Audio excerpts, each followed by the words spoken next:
Hello there, wonderful viewers. Thanks for choosing this video from Fixit. Join Fixit on a journey of knowledge and creativity. Today, I will show you how to invert colors on iPhone.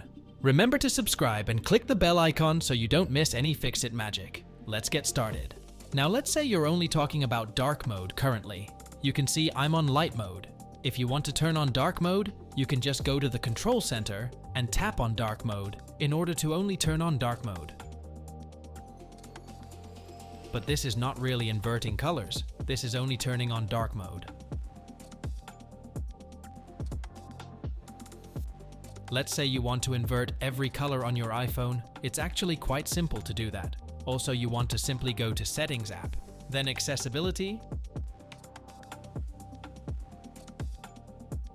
then go to Display and Text Size. And here you'll find different types of invert. You have the Smart Invert and you have the Classic Invert.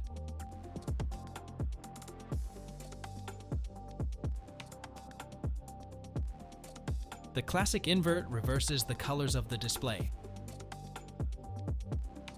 The Smart Invert actually reverses the colors of the display, except for Images Media, and some apps that just dark color types over here as you can see, but if not, then you can select any type of invert that you like to use. Did this video help you? Comment below if I fixed your problem. Hit the subscribe button for more tutorials. Your input fuels us. Comment something below you would like to see fixed.